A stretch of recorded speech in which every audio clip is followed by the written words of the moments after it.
নমস্কার। লেখাপাঠের তরফ থেকে অর্পিত মুখোপাধ্যায় স্বামী গীতানন্দজি মহারাজের ভগবত কথার থেকে পরীক্ষিতের ব্রহ্মসাপ ও শুকদেবের ভগবত কথন থেকে পাঠ করছি। এর পূর্বের অংশ পাঠ করা আছে। মহানুভব পাণ্ডব বংশের জন্মগ্রহণ করেও ঋষির মর্যাদা লঙ্ঘনকারী বিষাসক্ত এই নরাধামে বৈরাগ্য উৎপাদনের জন্য সর্বেশ্বর শ্রীকৃষ্ণই ব্রহ্মসাপ রূপে আমাকে কৃতার্থ করেছেন। তার চরণে অনুরাগ হলে মানুষ জন্ম মৃত্যুর ভয় থেকে মুক্তি লাভ করে। সুতরাং ব্রহ্মসাপ আমার পক্ষে পরম কল্যাণকর হয়েছে, কারণ ব্রহ্মসাপ না হলে আমার সংসারে বৈরাগ্য আসতো না এবং আপনাদের সেই চরণ দর্শন পেতাম না। এখন আর আমার কোনো ভাবনা নেই। আপনারা আমাকে আপনাদের চরণাশ্রিত দাস বলে গ্রহণ করুন এবং সকলেই ভুবন মঙ্গল শ্রী গোবিন্দ গুণকীর্তন করুন। তক্ষকে সে স্বচ্ছন্দে আমাকে দংশন করে যাক। আপনাদের চরণে বারবার প্রণাম করে প্রার্থনা জানাই, যেখানেই আমার পুনরায় জন্ম হোক না কেন, আমার যেন গোবিন্দের রতি থাকে, তার ভক্তদের ওপর প্রীতি হয় এবং সর্বজীবে জীবে যেন আমার মৃত্যু ভাব হয়। কি সুন্দর কথা! গোবিন্দের রতি, ভক্তে প্রীতি আর সর্বজীবে মিত্রভাব।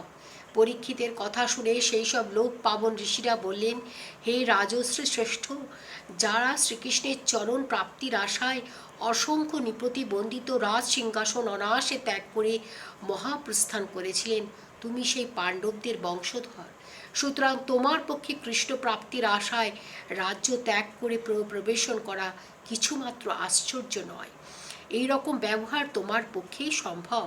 সমাগত ঋষিরা ভাবলেন যে পরীক্ষিত হচ্ছেন কৃষ্ণভক্ত চূড়ামণি। ইনি কৃষ্ণের কৃপায় জন্মের সময় ব্রহ্মাস্ত্র ব্যর্থ করেছিলেন, সেও রাজত্বকালে করির প্রভাব খর্ব করেছিলেন। সুতরাং শ্রীকৃষ্ণের কৃপায় মৃত্যুকালে ইনি কি ব্রহ্মসাপ পুনরায় ব্যর্থ করবেন না?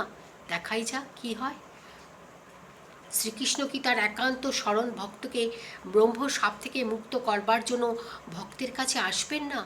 আজীবন সাধনা করেও যে শ্রীচরণ দর্শন করা ভাগ্যে ঘটেনি, এখন মহারাজ পরীক্ষিতের কাছ থেকে আমরাও অনায়াসে তার দর্শন হয়তো পেতে পারব। এই তো ভক্তর সঙ্গে মহিমা। এইভাবে চিন্তা করে উপস্থিত মুনি ঋষিরা ঠিক করলেন যে পরীক্ষিত যতদিন প্রবেশন করে থাকবেন, তারাও ততদিন পরীক্ষিতের সাথে গঙ্গার তীরে অবস্থান করবেন। যাই হোক, ঋষিদের সহানুভূতি সম্পন্ন কথা শুনে পরীক্ষিত তাদের বললেন, আপনারা কোনো কিছু কামনা না করেই জীবের কল্যাণ করে থাকেন, এই তো আপনাদের স্বভাব, আর তার জন্যই আপনারা আমাকে কৃপা করতে আমার এই শেষ সময় এখানে এসেছেন। সুতরাং আপনারা আমায় উপদেশ করুন, আমার এখন কর্তব্য কী? আর 7 দিন মাত্র আমার আয়ু রয়েছে। এখন যদি আপনারা আমায় কর্তব্য ঠিক করে না দেন, তবে আমার কি গতি হবে? তাই আপনাদের জিজ্ঞাসা করছি।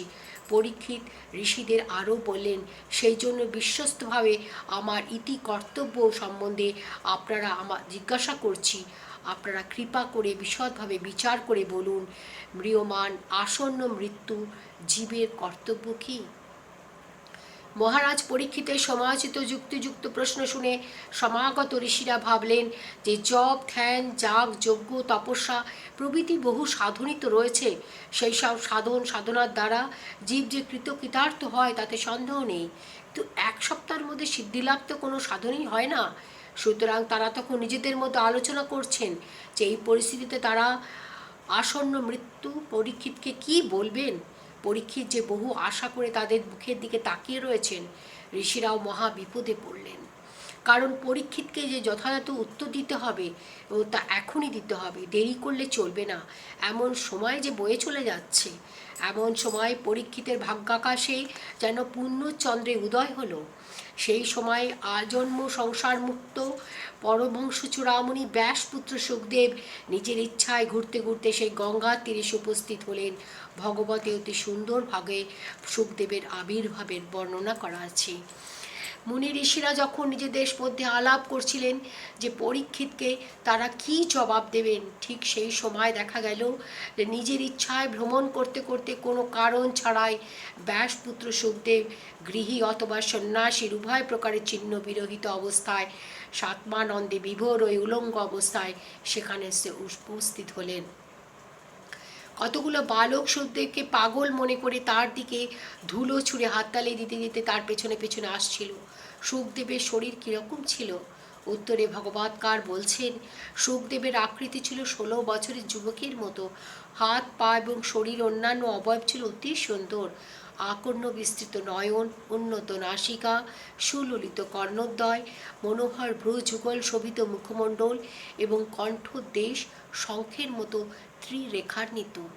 সুখদেবের কণ্ঠের নিম্নভাগ ছিল স্থূল, বিশাল বক্ষ, গভীর নাভিদেশ, দিগম্বর চুল সব এলোমেলো, আজানুলম্বিত বাহু এবং শ্রীকৃষ্ণের মতো সুন্দর কান্তি বিশিষ্ট শরীর।